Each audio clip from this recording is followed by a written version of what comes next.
Hello, Mr. Okay, Hill. we'll just Can you wait hear us? till it's 9:30, 7:30 even. Okay, right, it's 7:30, councillors, so we can make a start. Is everything on, Heath? Yes, everything is Yes. there. I'm just going to actually transfer the, I'm just going to move the control actually over to Mim. Okay. Thank you. Right. Thank you. Right. Good evening. Okay, there we go.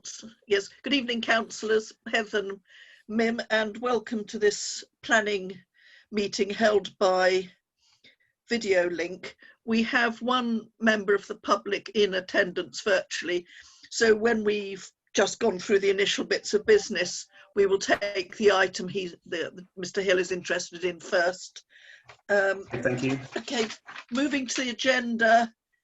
We're all here, so obviously no apologies for absence. Okay. Are there any declarations of interest? No, if No. anyone to like throughout the duration of the meeting, please can you let me know? Yeah. Thank you. Minutes, item 3, minutes of the meeting held on 25th of August 2020. Are you all content that I signed those minutes as a true record?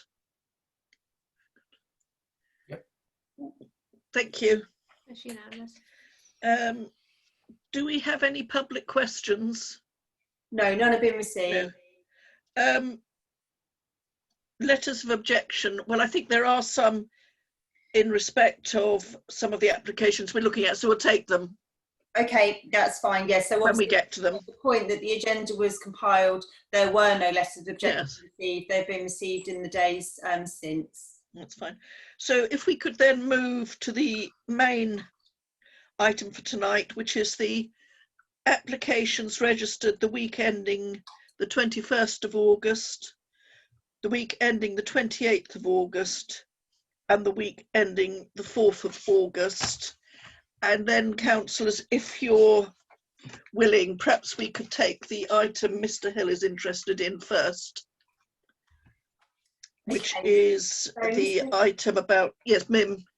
Yeah, so Mr. Hill is interested in application for number 2 Greyfriars Lane. Yes. Which is on page 18 of your agenda. Thank you.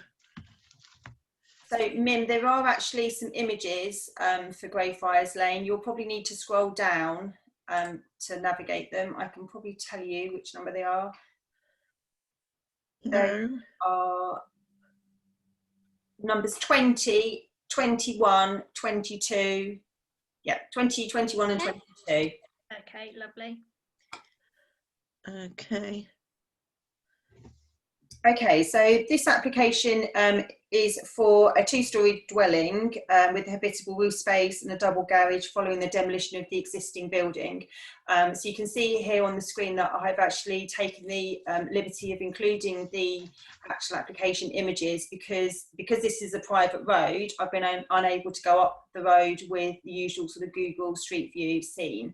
So you can see here that you've got the existing sort of kind of chalet, stroke sort of dormer bungalow on the site at the moment. And then, Mim, if you can move on to what is proposed.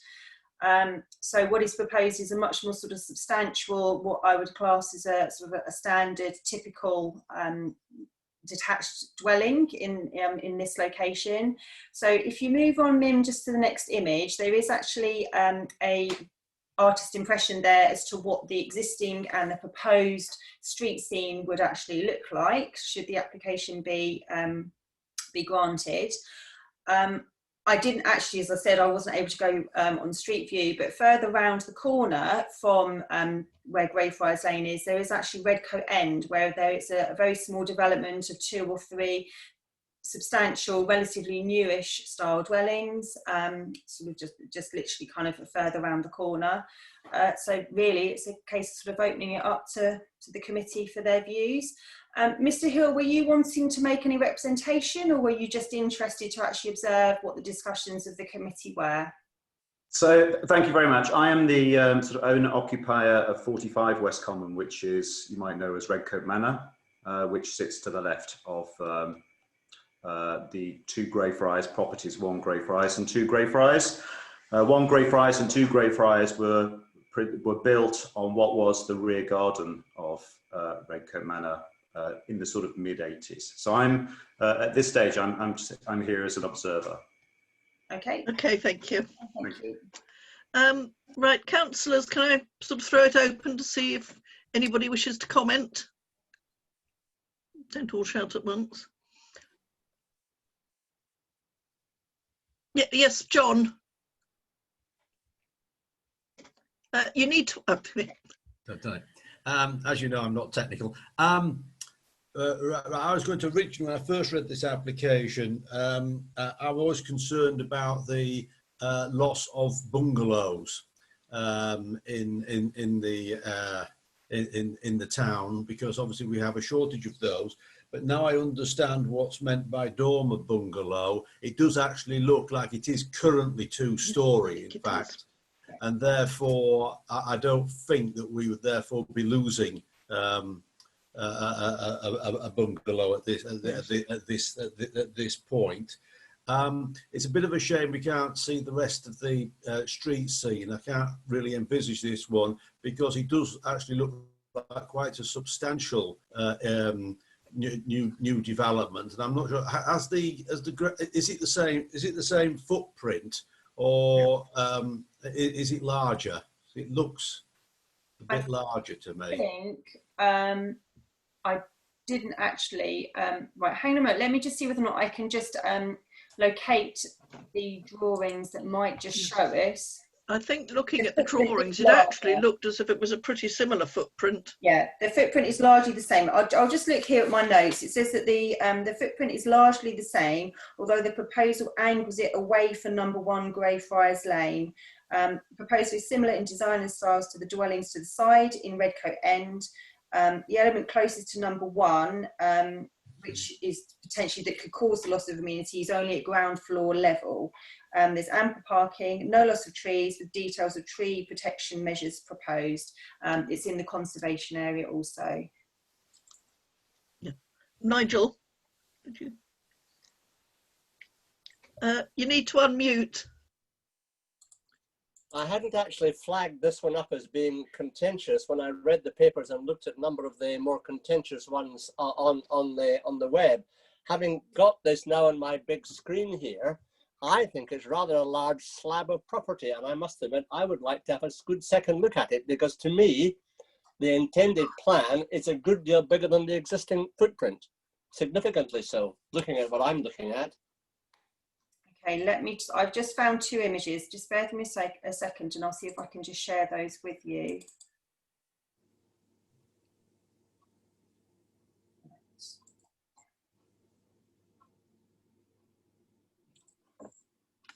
Okay, Mim, I'm going to have to just disable you from being host so that I can then actually do the sharing of these images.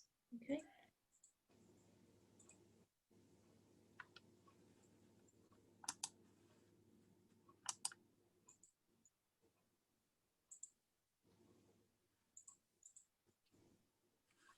Yeah.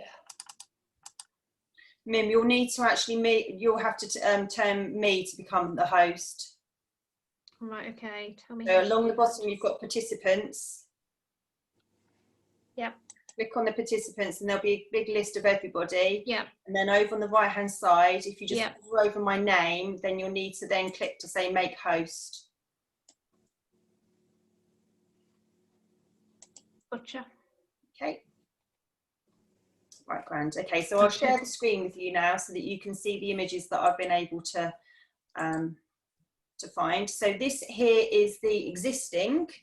So you can see just over here the existing footprint of the dormer bungalow. So you've got the dormer bungalow footprint and then a detached garage just at the front here. So if I just stop sharing that one and show you the other one.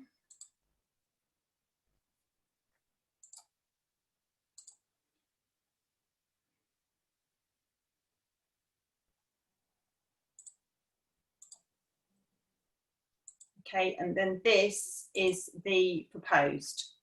So in a sense, there's very little differing from the footprint of the existing, apart from there is a link to the garage at the front here, whereas it would have been detached or is currently detached. And then there is this addition at the back here of a single story extension or an element to the back here, which is only at ground floor level with like an atrium style roof.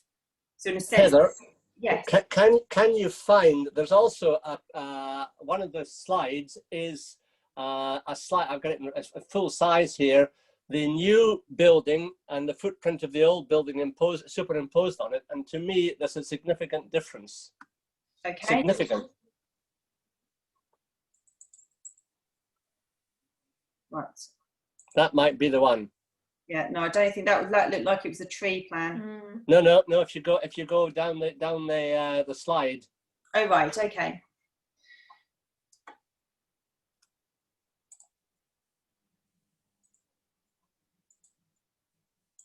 Okay. So yeah, you can see here then with the dotted line is the outline of the existing, overlaid then with the new. And the new includes that bit with the green small bit in the middle, and that whole square there is a single story, I think. So yeah, that Single story. Yeah. So the footprint is effectively, I reckon, not far off twice as big. In a sense, it's slightly, if you think it is slightly angled, so you've got the outline as it currently is, and then the new is angled slightly sort of further to the right and back. So there is the link to the detached garage, which is obviously an additional element. And then there is this element at the back here, which is the single story white box section, which is new. But in a sense, really, the footprint doesn't dramatically differ from the existing.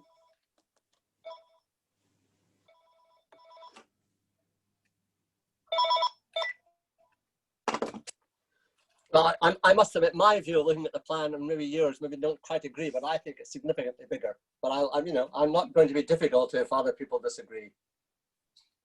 Chair, would you like to sort of draw the discussion to a conclusion? Or? Yes, I mean, do any other councillors want to comment?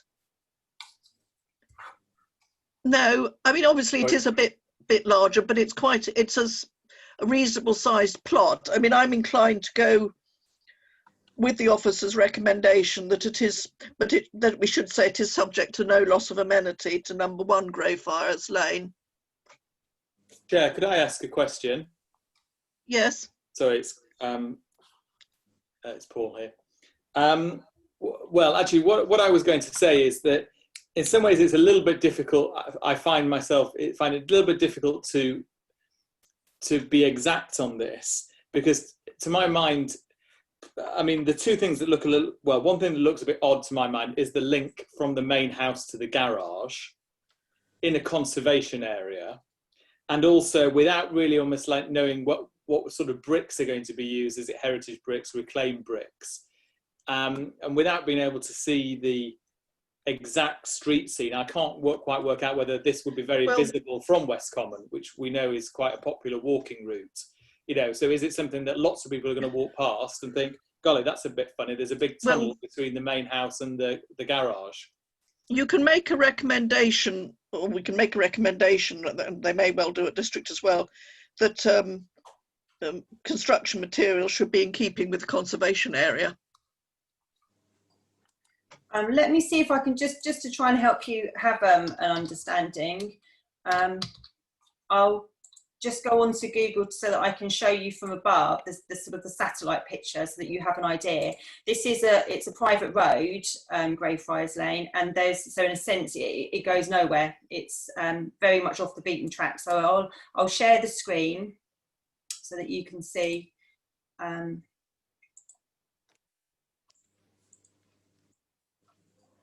Okay, so we've got West Common, so that you've got the main 1081 here, and then you've got sort of the first entrance off into West Common on the left hand side here, and then you've got essentially a no through road section of West Common that goes up there, and then number 2 Greyfriars Lane is just here. and Mr. Hill lives in this house that's just here, which is Redcote Manor. And then there's the small development of 2 new properties just at the back here, which were built circa sort of 9 or 10 years ago, just at the back here. So it's in terms of the street view, there is literally number 1 Greyfriars Lane and number 2 Greyfriars Lane. That is it in terms of the street view, and then these 2 substantial properties just at the back here.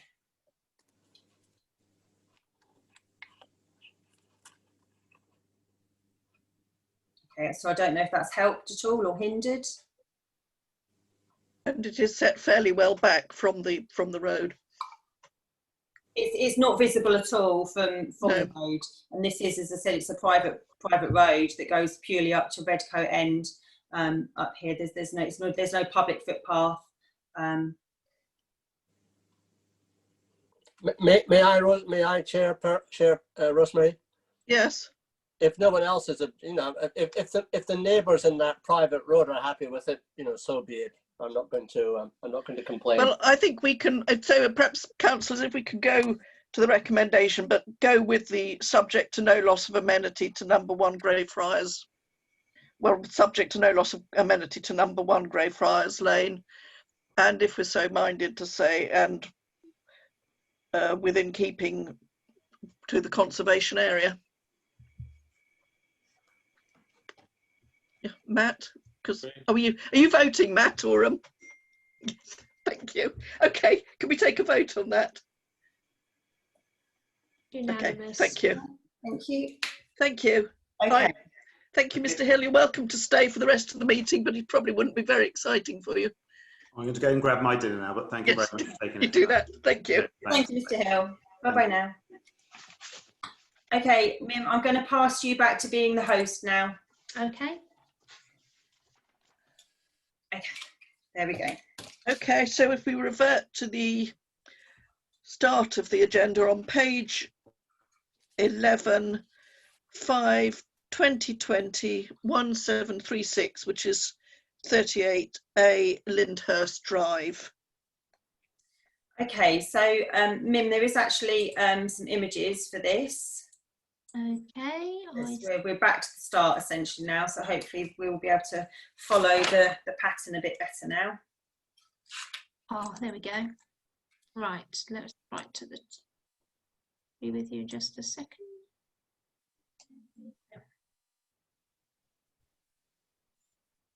Can I make a request, Chair, that when we have the images on PowerPoint screens, for those of us on a smaller screen, can we go to a slide rather than having it just on the PowerPoint? Would that be okay?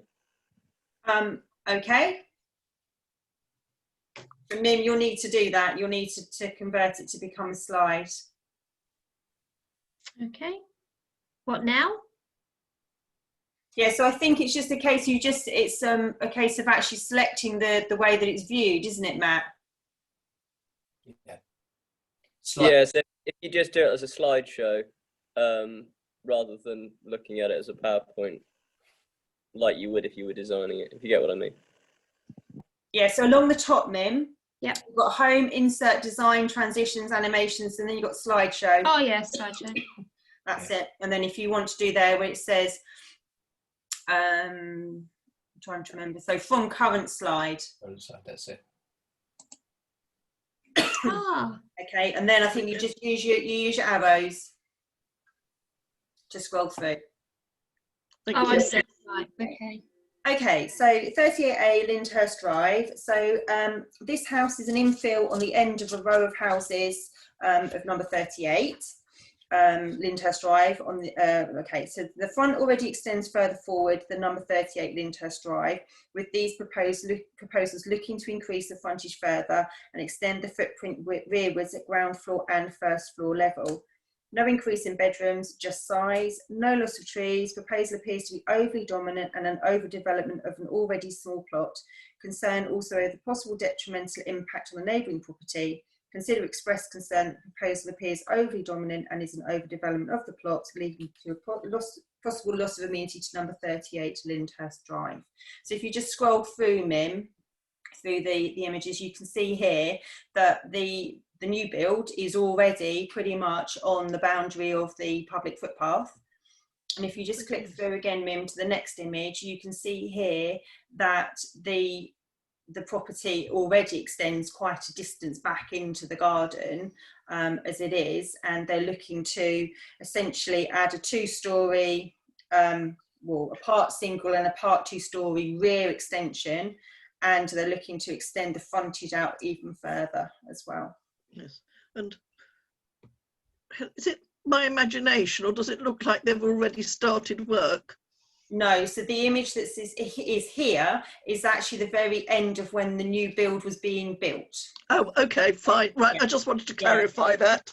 It's not an overly old development, so I think it's only a couple of years old anyway. Okay, thanks. Yeah. Just wanted to make sure of that. Yeah. Thank you. Okay, councillors' comments. Paul de Court, that is. Yeah, I'm just unmuting. Oh no, Paul, you were already unmuted. Oh, I'm the other way around. Okay. How's that? Sorry. It's interesting you say it was built sort of about 2 years ago. It comes back to the issue I've raised a few times, and other people have as well, that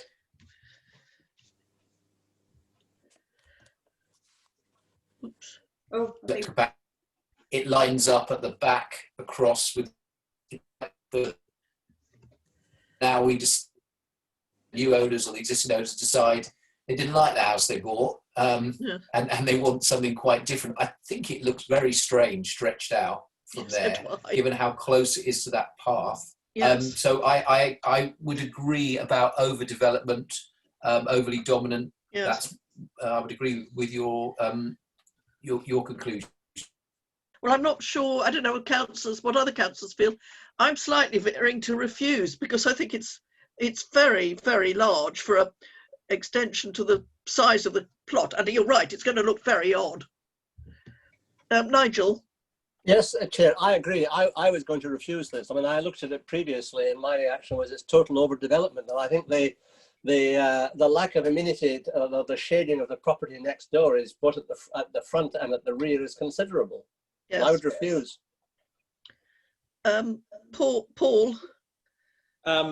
I agree with what other councillors have said. I would just say, well, yeah, I do agree. I guess unless permitted development rights were taken away when the house was built, they would be able to extend 3 metres back on the ground floor, I presume, anyway. But I think the first floor, does add to the dominance. So I would support what the chair said. Yes. Anybody else want to comment? No. So then could we go to the recommendation that in fact that we go for refuse due to the over dominance and the overdevelopment of the plot and the loss of amenity? Okay, yeah, that's fine. Thank you. Unanimous? Yeah. Okay, then we're moving on to 5/2020 1701, which is 7 Meadway. Okay, so this application, there are some images again, Mim, I believe. This one. So this is a 2-storey side extension with pitched roof, front dormer window, reconfiguration of the original roof from hip to gable, rear dormer window and additional roof lights, the new front porch canopy and alterations to openings. So this is actually, my notes say that it's a spacious corner plot which is screened by hedging. The properties positioned in the street follow the contour of the road. Proposal is to build on the side of the existing single-storey utility section which protrudes from the existing dwelling. A 2-storey element is subservient to the main dwelling by having a lower roof height. Don't believe that the dormer window will cause any overlooking due to the angle of the neighbour's property. Space for 3 off-street parking spaces, no loss of trees. There are objections online that relate to the concerns over road safety from the construction vehicles. They're not actually to the development itself once it's actually built, but just really mainly concerns about due to its location on the on the corner or on the bend in Mead Way. Also today I was able to print off a letter of support which comes from number 5 Mead Way, which is the property which is sort of to the rear of the property. So they have essentially said that as their immediate neighbours, we have no objections to the proposed plans. We are in fact happy to see that the alterations will enhance the aesthetic appearance of the house. We're also happy to note that there will be no change to their current parking situation, as they will continue to park on their accommodating driveway. So a very positive response from their neighbour also. So essentially then I sort of kind of move on to say that consider no objection with conditions relating to the safe parking of construction vehicles during the development works. Okay. Matthew? Yeah, so I noted on the planning portal that there is an objection in from number 9 relating to loss of amenity. Was there? I didn't pick that up. Yeah, it might have been quite recent. I only looked at this yesterday, so it could have come in over the weekend or. Oh, because I mean, I went on there today and I didn't see one for number 9. I've got number 14, number 4 objecting, but mainly due to the concerns over the parking or the sort of construction traffic. Yeah, no, there's. Okay. I missed that one then. Unless I'm going completely mad, there's definitely one from number 9 on here. Who talked about the effect on light in their garden. So I think if we do say yes to it, or if we do express concern, whichever option we choose, I think we should have something in there relating to conditional on no loss of amenity.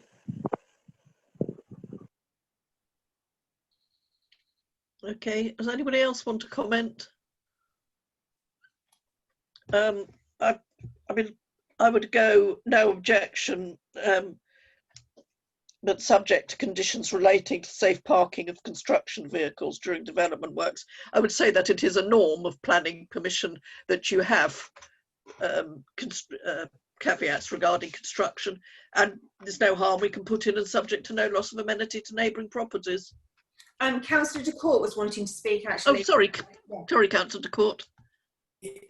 It's all right. It was just a quick one, and you partially covered that at the end. I was just thinking in terms of the sort of service we offer to the community, that when somebody makes an objection online, as they have about construction safety, do we explain to them that that is a matter for the highways and they would get involved in that planning, and that will be forwarded to them or passed, or that will be their issue, so they don't. Well, that would be from District would, but it's a norm that you would have that on any planning. There's there are caveats or conditions put in regarding construction. Mm-hmm. So, Councillor DeCourt, just to make it clear, these objections that I have sort of presented to District have all been picked up off of the District Council website. They have not been directed to the Town Council. They haven't been. Thank you. That's useful. I just wanted to make sure how they would know, because I think it's reasonable for them to be. You know, if they've got small. We're going to look at that. That's absolutely fine. Nigel, did you want to comment on something? Yes, if I may. I've actually found a letter. I think it's dated the 15th, is it? I can't see the date. I didn't see a date. But the individual is actually referring to the number 7 outbuildings being partly replaced, and the new buildings will directly overlook my back garden with the windows to the rear will look directly into my property. Now, I don't quite know how that works out, but he obviously is concerned that the new building will look straight into his back garden. So we may have to add something to the effect that, I don't know how you word it, something to the effect, you may have to put frosted glass in or something like that, if there are windows.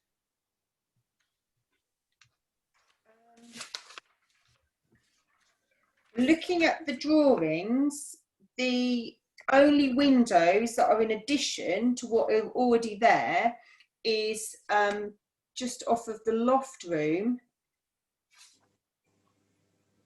which are, so there is actually a dormer, what does it say? Pitched roof. Well, he actually says, Yeah, it's literally from the loft room. There's the only additional windows to the rear of the property is actually from the loft room. It says here, number 7 and 9 share outbuildings which form the boundaries between the properties. Number 7 outbuildings, being partly replaced by this, are directly overlooking my back garden. And with the windows to the rear will look directly into my property. Maybe we need to look at the plan. Well, I'm looking at the plan. Oh. So I can't see that there are any additional windows. I mean, obviously we can only ever consider windows which are either first floor or higher. We don't look at ground floor windows because it's accepted that there is an element of screening already there, but there are no additional windows to the rear of the property on the first floor level. There is the existing bedroom and bathroom window. There's nothing that's in the extension on that side. The only additional windows is actually from the loft room, which is obviously in the dormer. That's the only window, additional windows to the rear that I can see. I mean, if there is I think that should be covered by no objection, subject to, as I say, safe parking and the no loss of amenity to neighbouring properties, which is something that it should be picked up as well at Plans North. Yeah. Or at least not at Plans North, but at Planning at District. So if we go ahead, people happy to go ahead on that basis?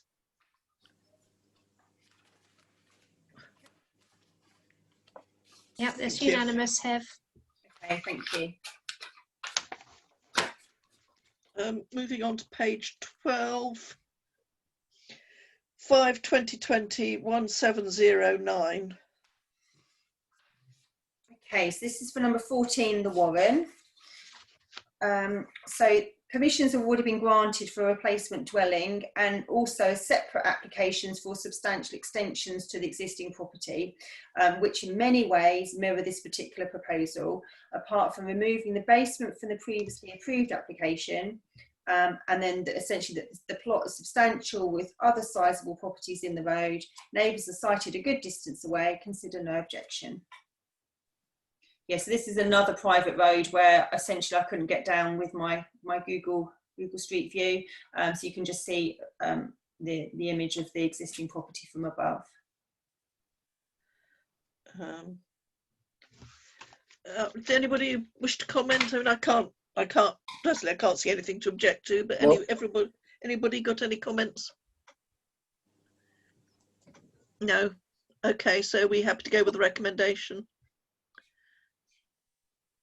Thank you. Unanimous. Okay, 5/2020-1728 does not meet criteria for consideration by the committee. 5/2020-1744 at 82 Eastmoor Park.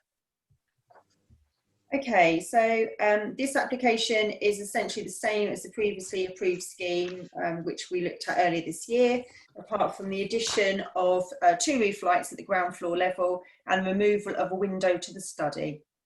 All other elements are the same, so consider no objection. Okay, any comments? No, so can we just go with the recommendation? Unanimous. Thank you. Thank you.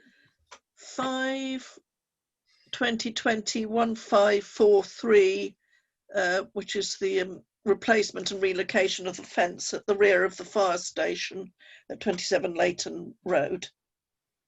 Okay, so the notes that I picked up here is that the property suffers from flooding, which essentially comes from Rothamsted Park, located behind. The proposal is for a proposed sleeper fence to mitigate or as a mitigation measure to prevent a reoccurrence of the flooding in the house, which they experienced a few years ago.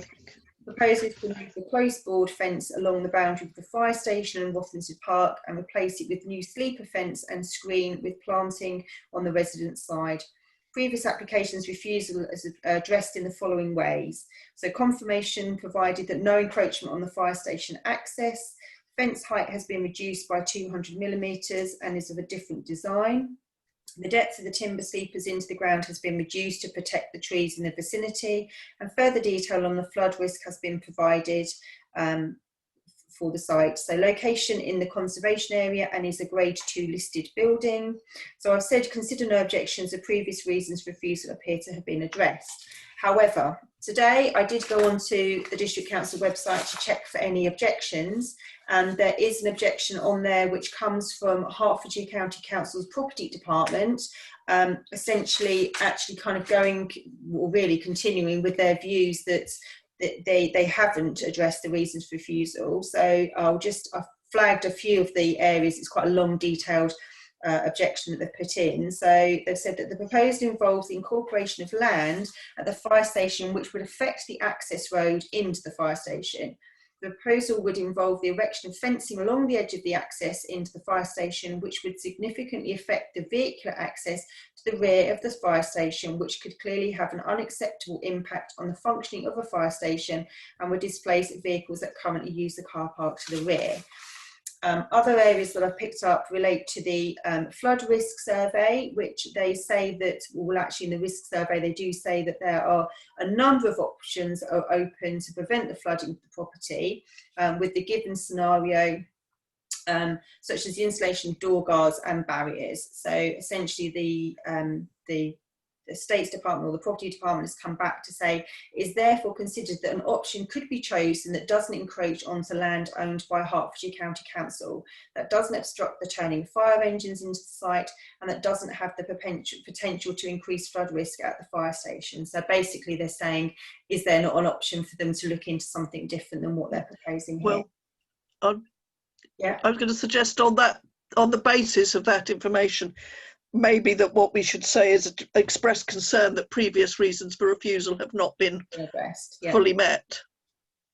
Yes, and then they also then go on to mention things in relation to the trees as well, to say that there needs to be some form of proof or some further research needs to be done by the council's arboriculturalist to assess whether or not what they're proposing to do will be sufficient to guard against any damage to the trees. So really, they feel very differently than what the drawings are telling us. Well, I mean, I think that's for district to sort of go into all that when that comes to them. I would suggest, as I say, that we could go with we could express our concerns that, as I say, that the previous reasons for refusal have not been fully met. Okay. Well, the councillor's happy with that?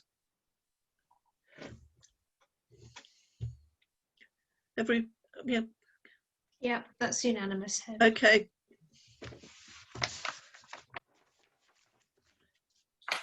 Um, 5/2020 1711 does not meet criteria for consideration by the committee. 5/2020 1717 is at 8 Rothamsted Avenue. Okay, so I think there are some images of this one. So the proposal seeks to replicate the elevations on the south side to be on the east side too. The image, unfortunately, this is the best I could get, because clicking further up the street, you then go behind another big tree. So it's not the easiest to see, but hopefully you'll get an idea. So they're looking to replicate the elevations on the south side to be on the east side too, which will create an even look and footprint. The plot is spacious and capable of accommodating the proposals. No increase in bedrooms, just size, and increasing the habitable space at the ground floor level. A good gap to the neighbour's property, which is set well in off the boundary. Property is locally listed in the Hartmanton Conservation Area, although the design and materials are in keeping with the original dwelling and those in the surrounding area. No impact on trees, ample off-street parking, consider no objection. Yes. Does anybody wish to comment? No, we were happy to go with the recommendation and no objection. Okay. Right. Yep, that's unanimous. Right, 5/2020 1726 is at 15 Arden Grove. Okay, so this is for the proposed extensions are all to the opposite side of the adjoining semi-detached neighbour. The neighbour to the developed side is a long way away and positioned further forward on the plot to have any effect from the proposals. The site is in the Heartlands Conservation Area, although it appears to be in keeping with the original dwelling. Loss of garage but ample parking space for 3 off-street parking spaces and no tree work, consider no objection. However, I did go on to the District Council website today to check for any objections, and there is one that has come in actually from the direct neighbour who I believed would not have any effect, but they have highlighted a number of concerns based on the fact that their material considerations that under the proposal, the building will be extensively expanded in terms of its overall mass and move significantly closer to the boundary of 16 Arden Grove. And it says here that with the removal of the garage and the close proximity of the window and the door to the boundary. Excuse me.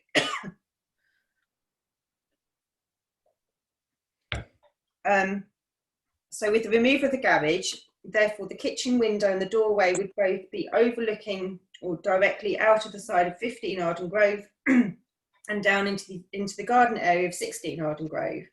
So in relation to the overlooking of the upper floor side windows, but also a material concern, the ensuite bathroom window should be required to be obscured rather than transparent, which I think is normally the case anyway.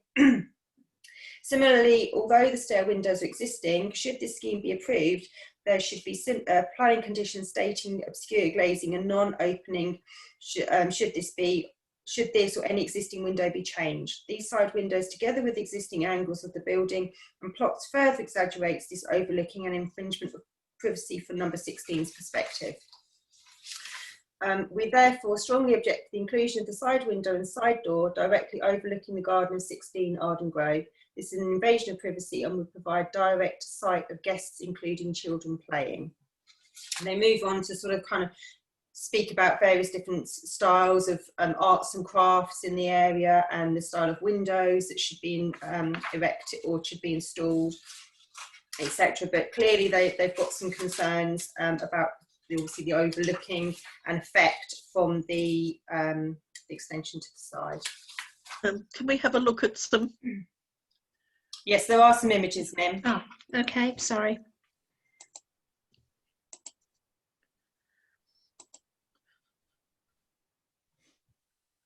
Okay, so yeah, so you've got the house here that's directly in front of you is proposed to extend to the side at ground and first floor level, and then the house that is objecting is the one that's to the right.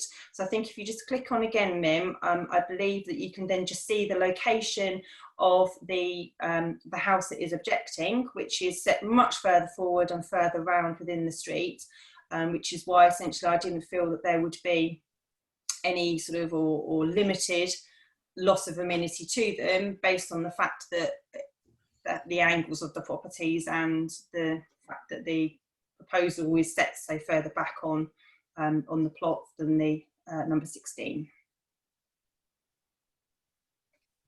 Yes. Councillors, anybody want to comment?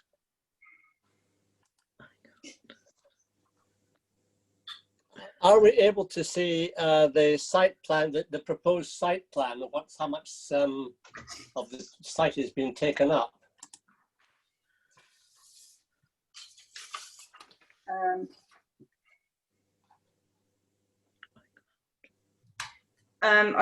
Mim, I don't know whether or not you're able to go on and, I mean, I've got it here, which can sort of kind of can show, but you'll need to give past host back to me for me to be able to show it on the screen.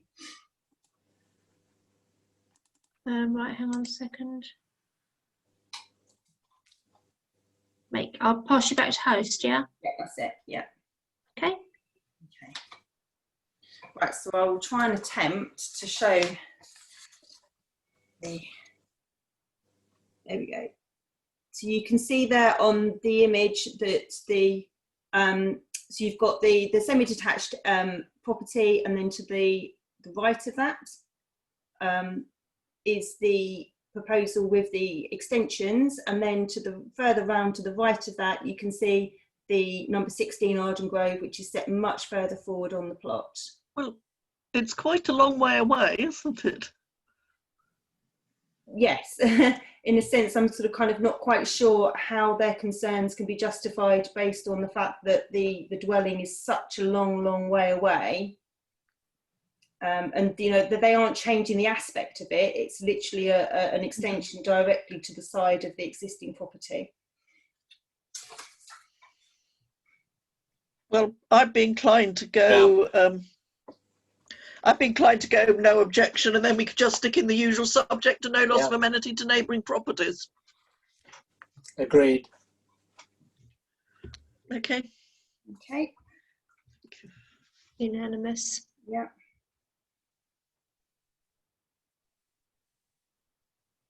Okay, so that's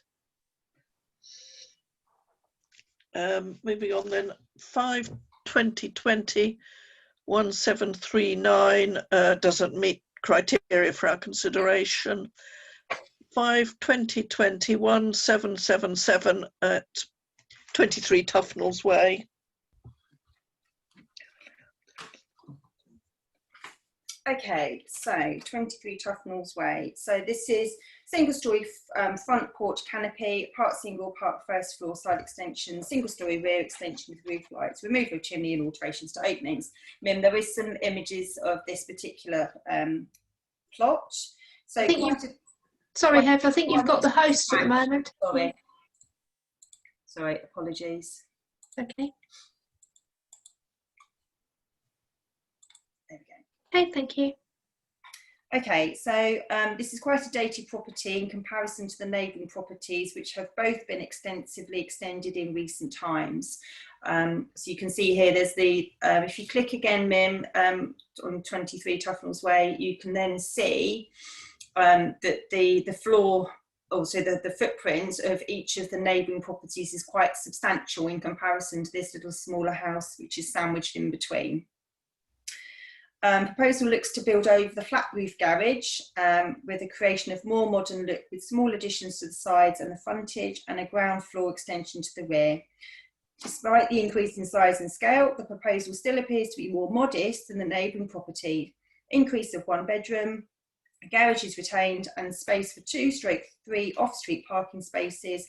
No tree works, consider no objection. Yeah, looks.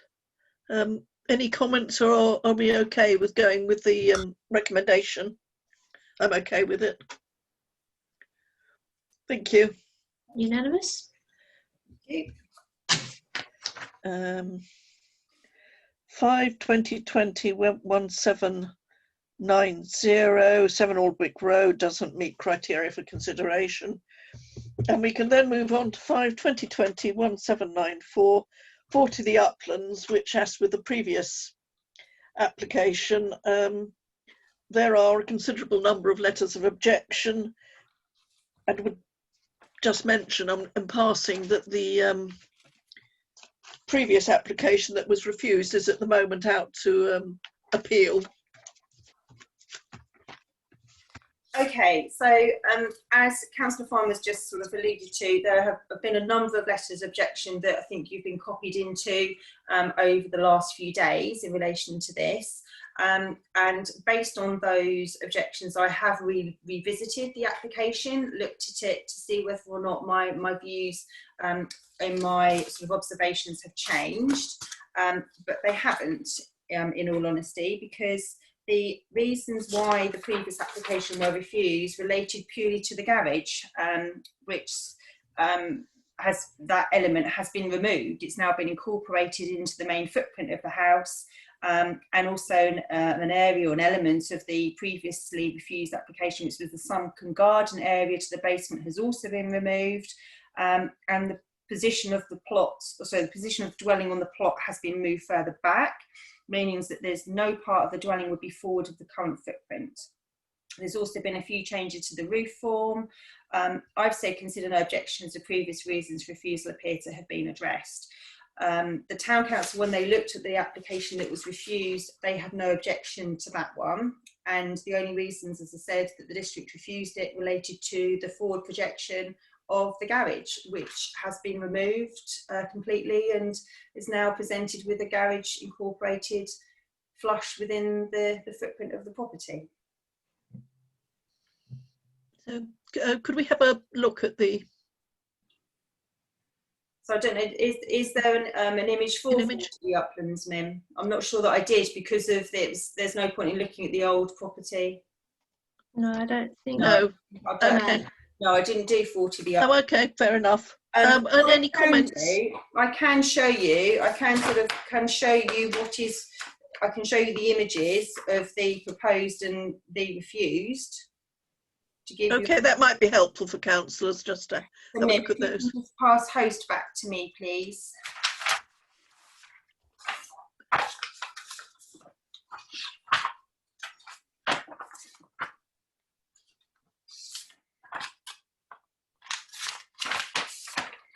Right, okay, so I'll try and share with you.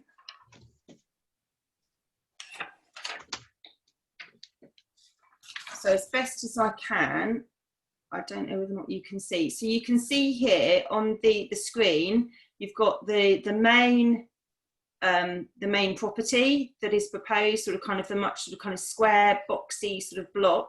And then to the frontage, you can see that there is this garage. I don't know if I can, it's probably not the clearest, but there is a garage. No, you could just about make it out. Yeah. It's very pale print, unfortunately. There is the garage, which is basically here. This section here is where there was an attached garage to the frontage, which the district council had some strong feelings about.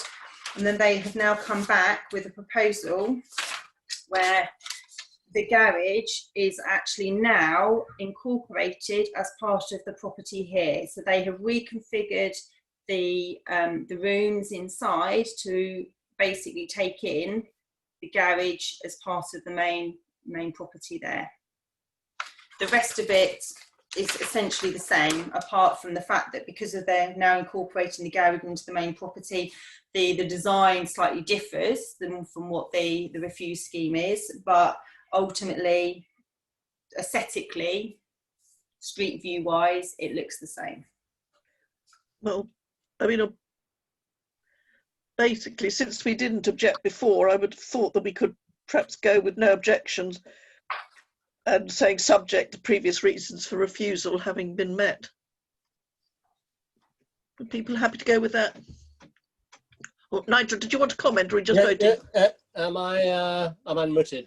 Personally, I would not allow this. I think it's a monstrosity, but if that's what they want to build, then I would pass the decision up the line to the district council for them to decide. I think this is when you look at the size of the footprint and all the rest, it's a palace. It's an obscene palace, but that's my own view. So that you know, I will go along with the committee's. But I was going to say it's not that unusual at that location, though, to do very large. You could, I could see this being a bit of a white elephant in 20 years' time, unable to sell it. Yes, Councillor DeCourt, did you want to comment?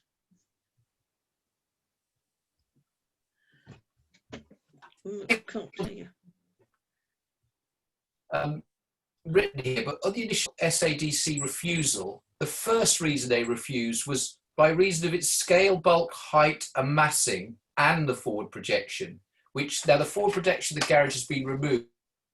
Number two, but they did seem to have the problem that Councillor Turnbull refers to, which was size, bulk, massing, etc., which is it is much bigger. I just want to clarify what. So they haven't met all the objections. So what they're referring to in terms of the scale, the bulk, the height, and the massing relates to the garage alone. Okay. Yeah, if they were referring to the actual. Oh, I see. Yes. Yeah. I mean, and the forward projection. So yeah. They don't like or any of the garage, including its forward projection. Sorry, I was reading it. Objection to the house And the garage. I understand. Thank you. If they were referring to the house, then there's usually along the lines of where they use the word dwellings or proposed dwelling and things like that. And actually, because of there'd be so much, that would have a separate objection point. Right. Thank you. Pip, did you want to comment? It's just about the letters that we received. They're querying the size of the property as it's been constructed or planned. Is there any way of knowing whether that's true or not? I mean, I can't see how you can. The percentage footprint increase. In fact, the plot density of the first proposal was shown to be 25% over 320 square metres. It's just the letter that we've received. Yeah, I don't have the means of being able to work that out, unfortunately, not from the drawings that I've been provided with. No, that's what I would have thought. That would be the district. Councillor Cousin. Thank you, Chair. Okay, I feel I've been keeping quiet because I wanted to make sure this is the right place. So this was, I think this refusal was, I think this was a call-in to Plans North. And from what I remember, so there was definite, so the uplands, we know there are a lot of very, very large houses on the uplands. This area of the uplands, it is not quite the same as the first 2/3 of the uplands. So the properties are a little more spread out and a little smaller. And because it was on a curve, because the garage was projecting forward, it meant that the next door neighbour would have been sort of unduly looking at the garage. So it is welcome, I would say, that, that the garage is pulled back. Now, the wording for refusal, because this was a call-in, this would have been the councillors' wording, because the planning officers kind of leave it to the councillors if we're disagreeing with the officers. So I think from memory, and I could be wrong, the scale, bulk, height and massing is probably of the whole building, because it really is a very large increase. And when you look at it in its situation, it definitely fills the plot and looks a little bit different than the other houses around. I'm not saying that my main concern personally was the garage being forward. I don't know. So, but it is a large increase. Well, we could compromise. We could express concern that previous reasons for refusal may not have been fully met. Yeah. Would people go with that? Right. Okay, people go with that. Okay. Yep, that's unanimous. It will be interesting to see what the appeal rules. Exactly, they may end up having what was refused by us before. Yes, because if you win an appeal, you have the right to go for whichever plan you decide you wish to go for. Okay, so then moving on to 520-21651, that does not meet criteria for consideration. 520-21-748, 29 Park Avenue South. Sorry, bear with me a second. The uplands had a lot of drawings. Ooh. Okay, so this is actually, funny enough, another substantial dwelling. So yes, we've got some large applications this week, haven't we? Okay, so this is the proposal for the demolition of the existing 3-bedroom property with a more substantial modern 6-bedroom dwelling. The plot is large. The proposal fills the width of the plot with a small amount of space along the side between the neighbouring boundaries. The roof form is higher than the existing and higher than the neighbouring properties.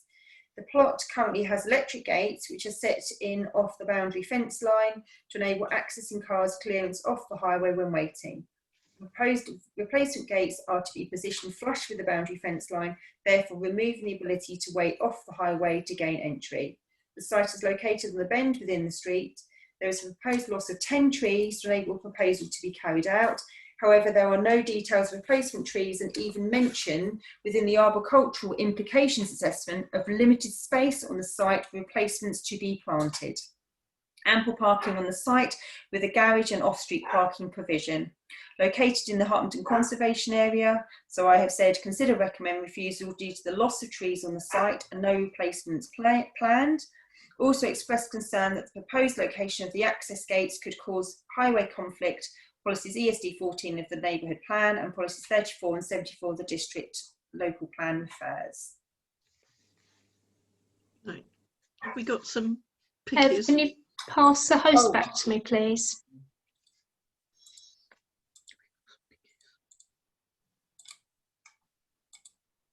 Thank you.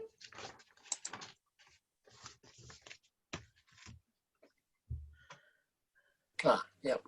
Yeah, so apologies. So I'll just recap. So this is, although this is showing a street scene, the properties on these in these particular plots are set a long way back off of the sort of the road or the street scene, really, in a sense. So the existing, you can see a little sort of kind of quite a sweet looking little sort of kind of quaint house. And then what they're proposing to put in its place is the higher dwelling with a coloured image underneath.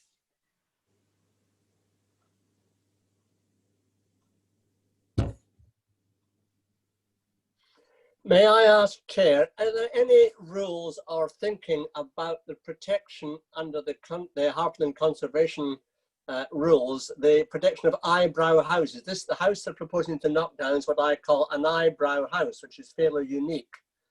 Do we have any history of trying to preserve these houses? Not that I'm aware of. Okay.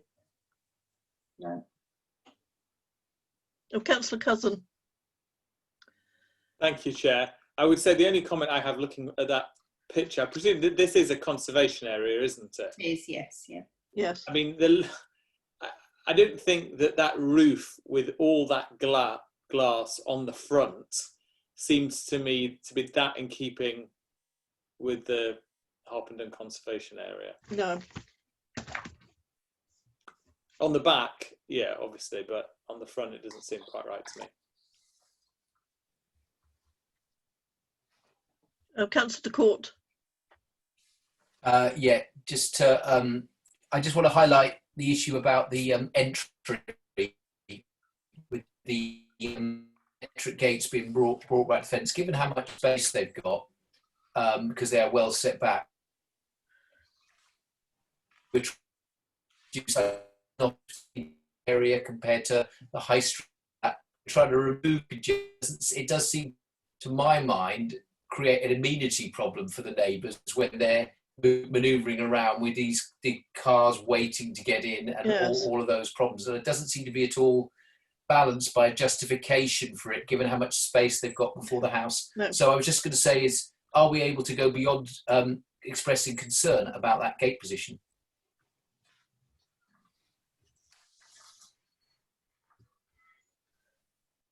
Well, yes, we could. If we're minded to refuse, I think we could refuse. I'd make it, yes, that reason for refusal as well. Okay. Matt. Sorry, I had some problems unmuting. Yeah, no, I think I would agree with Councillor de Court's comment on the gate. I don't think there's any reason that needs to be up to the barrier.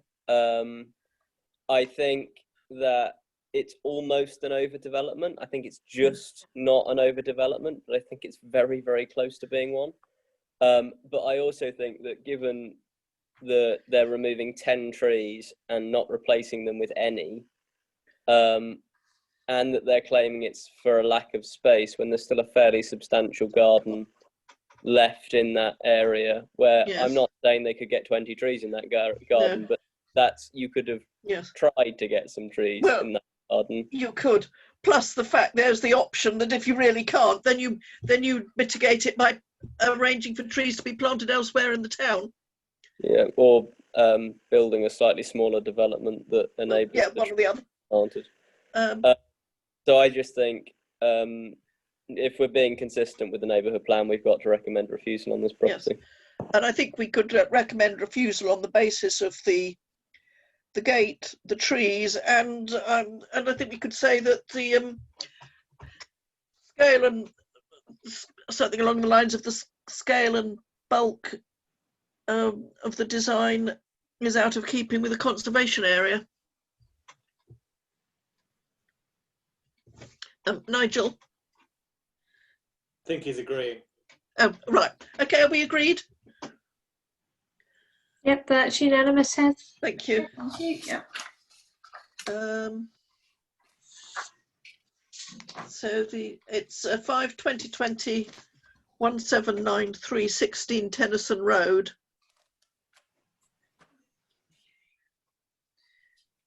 Right, so there's some images for this one as well, I believe. Okay, so the proposal is to build the side of over the footprint of the existing garage stroke store at 2 stories. You can see here in the image that we've got quite a modest little detached garage to the side of the property. So they're looking to build over that and obviously over a little tiny extension element that's already there to the side. So I think, Mim, if you click on one more, then it just shows a slightly different angle. There we go.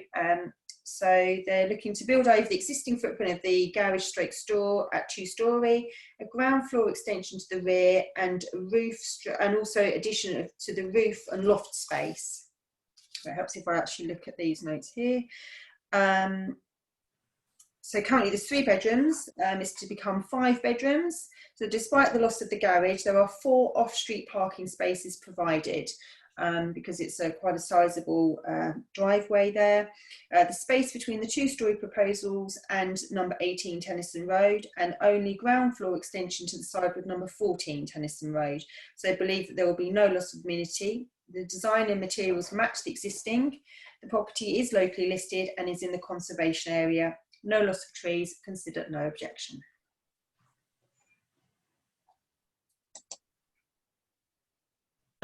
Yes, Paul? Sorry, thank you, Chair. Do we have any pictures of what it will look like, Heather? Or yeah, I'm just thinking that. Well, first of all, I would question, I guess, whether there really are space for 4 cars. Well, I would as well.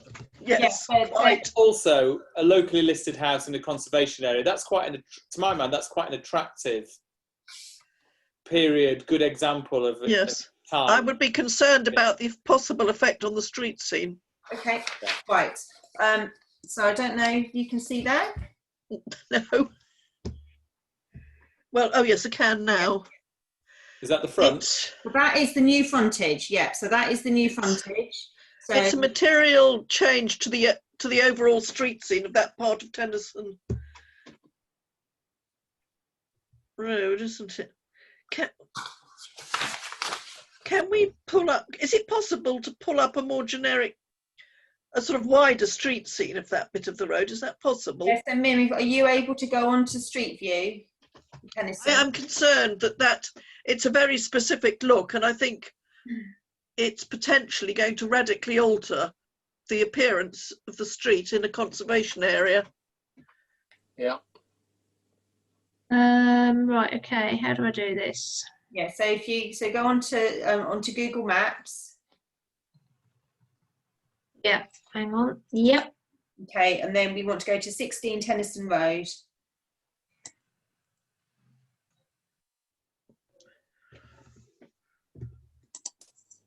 Right, hang on, 16.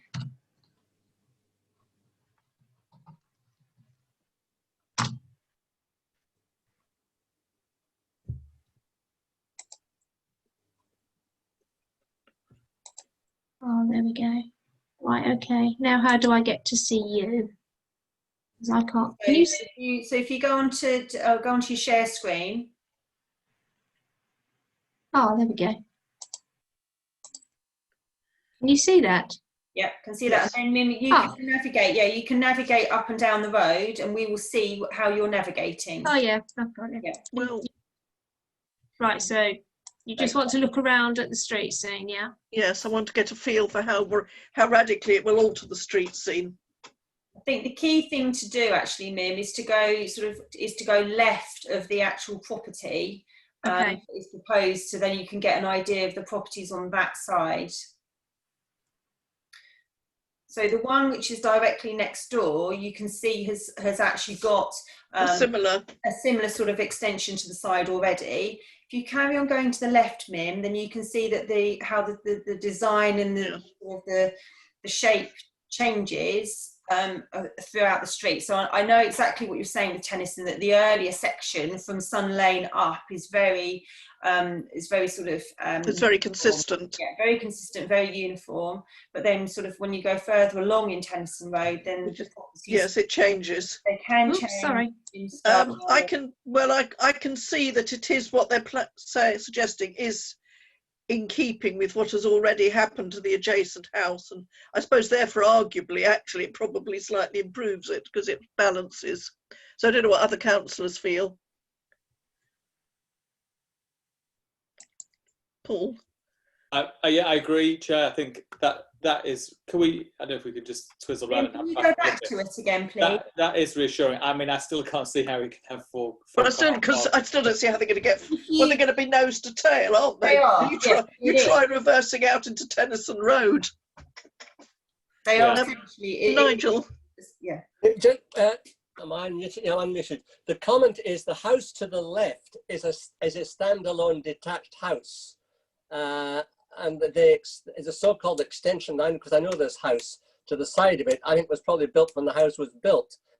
My concern to adding this huge wing to the applicant is it's one of two semi-detached houses, isn't it? Is it not going to totally unbalance the two semi-detached houses?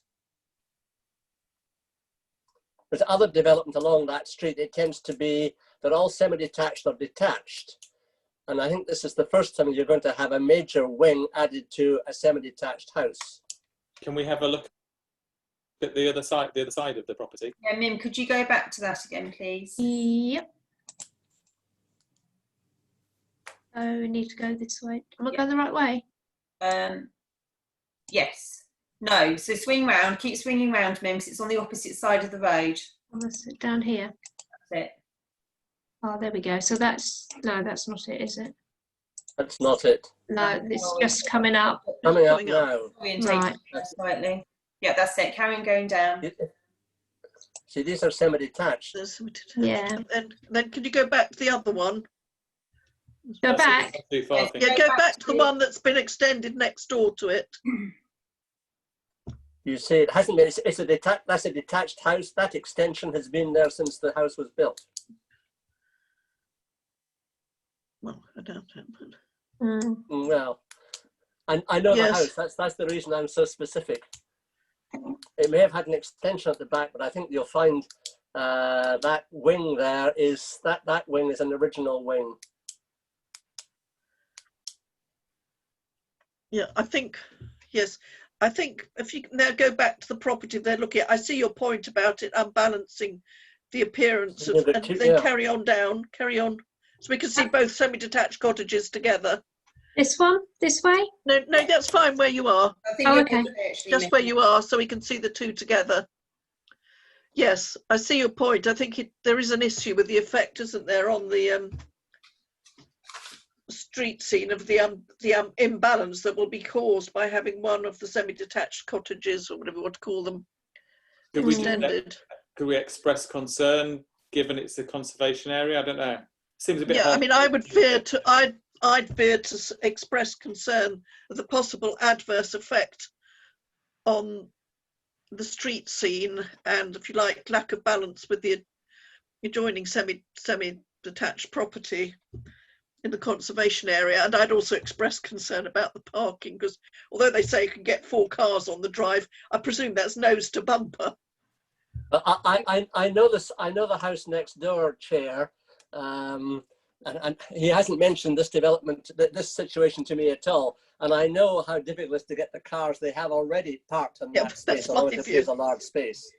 Yes. So no way they're going to get 4 cars on there. That's a joke. And I'd express concern that I think I'd go along the lines that in practice, I believe it would be very difficult to park 4 cars on that drive.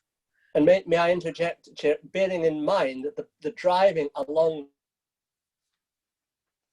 that road frequently, you're down to one Yes, lane. you're never going to be able to, I mean, to reverse out of a drive along there, virtually impossible. Okay, so do we want to go with express concern or refusal? I would be minded to express concern personally, but I would. Yeah. Yes.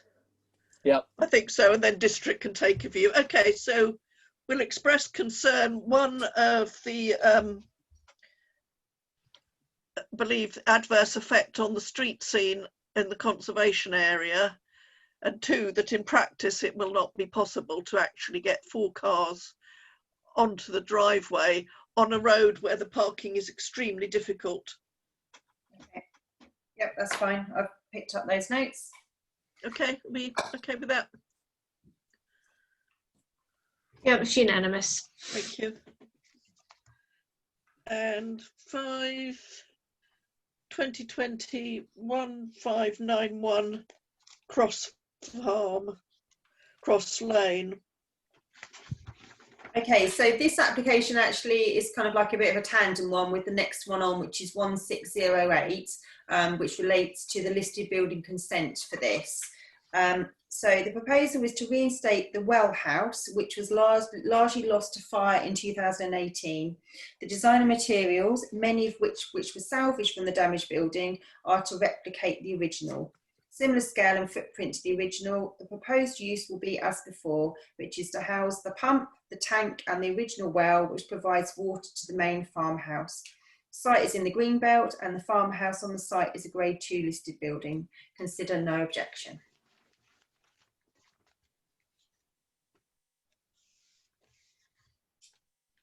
Well, looks fine to me. Yeah. Everybody happy with that? In all honesty, it's kind of, it's quite a shell that's there at the moment. Yes, it is. I mean, actually, I think it's quite commendable to be rebuilding it and able to use salvaged materials. Okay. Right, we've done 2 Greyfriars, so 5/20/20/1827, 17 Overstone Road.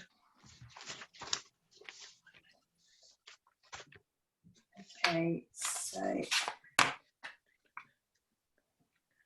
the proposal is all to the rear of the property. It's the creation of a hipped roof on the existing flat roof elements at the first floor level, a single story extension to fill in the gap and to extend 3.4 metres rearwards, and a dormer window to be introduced. A number have done this in the road already. Creating 1 extra bedroom, but there are space for 2 off-street parking spaces. No tree works. Consider express concern that there is insufficient parking provision on the site for the proposed number of bedrooms. Policies 40 and 72 of the district plan refers.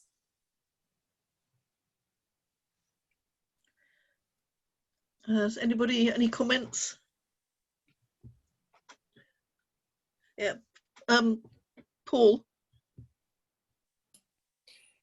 Overstone Road is another very busy road in terms of an awful lot of on-street parking, and then we've got this expansion with insufficient parking provision, and it kind of takes me back to the whole point of the Hartland plan. If we say that's a big thing, we need to say it's a thing, and I just wonder if it should go beyond express concern, because yeah. I think so. Yes, Matt?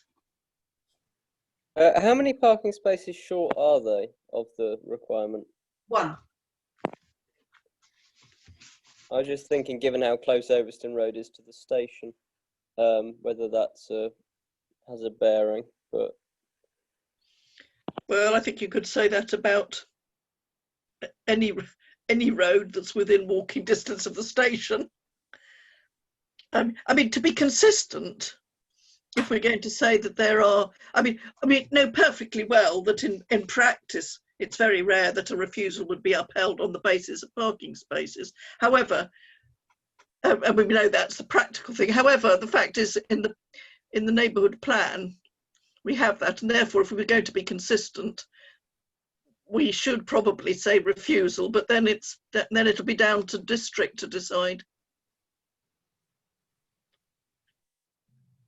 Or we can express concern, because I mean, but how do people want to go? Refuse or express concern? Councillor Farmer, Pip would like to speak. Oh, sorry, Pip. Yeah. You're Pip, muted. on mute. The previous house had an issue about parking, and that wasn't refused on the basis of parking. So I don't see how we can refuse this one on the basis. No, I don't. Well, we'll express. I think then go express concern as recommended. Are we happy to go with that? Yep, that's unanimous. Okay. Then the last item is a certificate of lawfulness. We wouldn't normally consider this, but I do know that this has, I believe, been called in by Councillor Butterworth. And as councillors may recall, this came up fairly recently, and we were very concerned about this outbuilding, very large outbuilding in the conservation area, which has come back and has been metamorphosed into a garden pavilion. And I'm not entirely sure in my own mind that I think the reasons we gave why we refused, well, we recommended refusal before have been addressed. So I think that somewhat unusually, we do need to actually have a look at this. Okay, so essentially, as Councillor Farmer's just said, we did actually look at this application, which was for the demolition of the detached garage and the construction of a replacement garage with a utility store, part single, part two-storey row extension.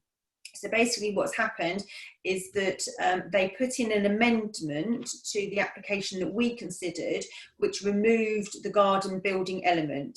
So essentially they got planning permission for everything apart from the garden pavilion element. So they have now come back with a sort of second bite of the cherry to see if they can get this garden pavilion element through under certificate of lawfulness.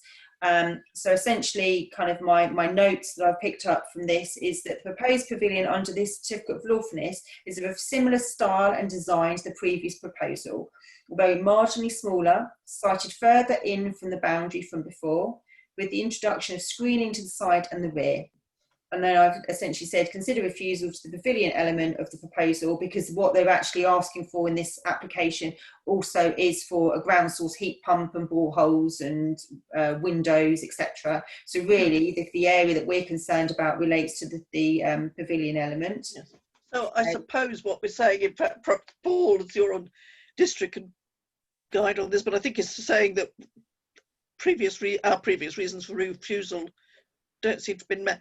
And I suppose we're saying as well that do not believe that it should be covered under a certificate of lawfulness, but should come back to planning. Yeah, I think that's the point, isn't it? I agree. Yes.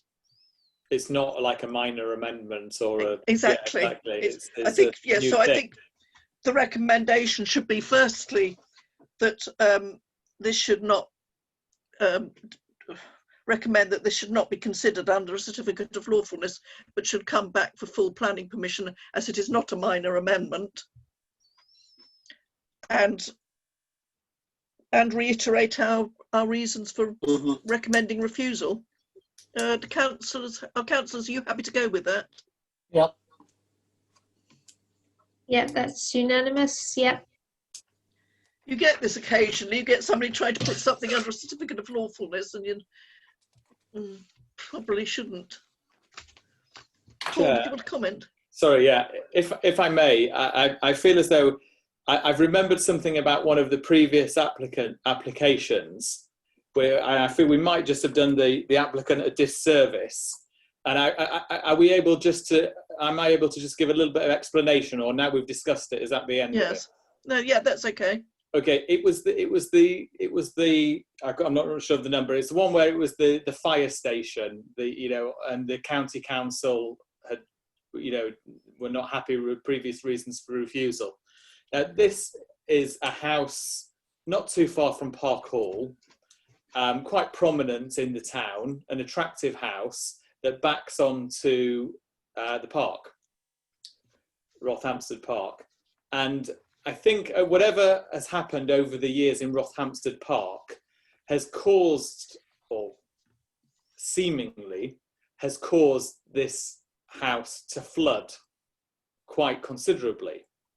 And it came to district a good few months ago now, because the owners are only trying to do this work to stop flooding from things that the district council has done, or that's how they see it. Now, if you stand at the fire station, you'll see that there's a very definite boundary, a hedge or something, between the fire station land and the house land.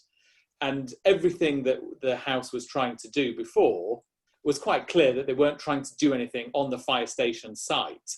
And I think the problem arose from when you get a land registry plan, it outlines your property, and it's not something you draw, it's something you order from the line registry.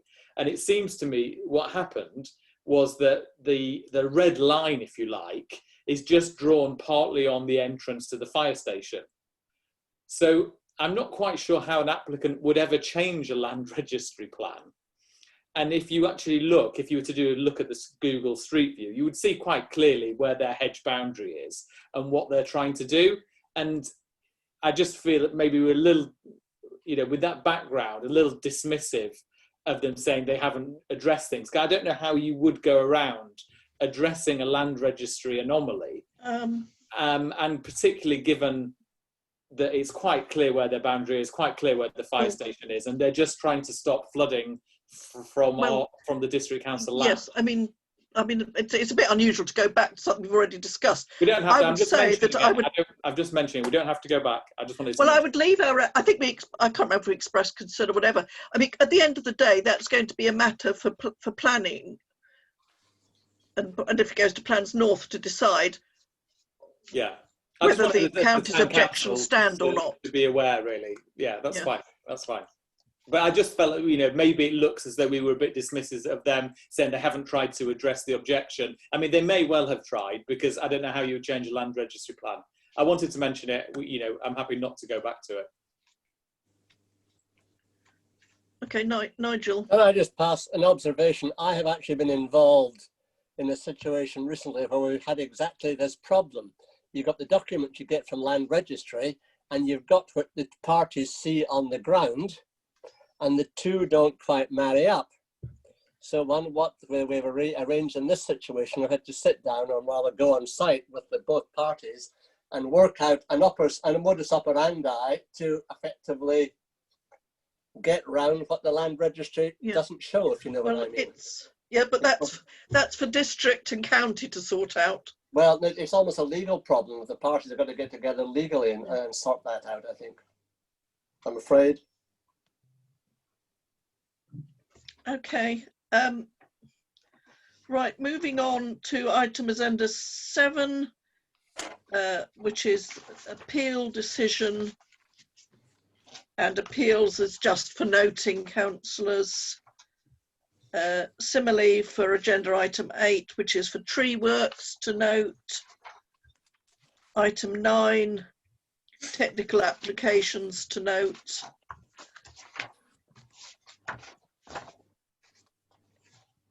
And then list of decisions to note. And then next meeting is, when's the next meeting? It's the 6th of October. Oh, good Lord, October already. Oh, I shall be back from my holidays then, so I can do it. Okay, so we can draw the meeting to a close. Thank you very much, councillors, and thank you, Heather and Mim. Before you go, Before you go, I'm just going to finish the recording of the meeting, and just before you go, I just need to chat with you all about something separate in relation to planning. So I'm just. Okie dokies.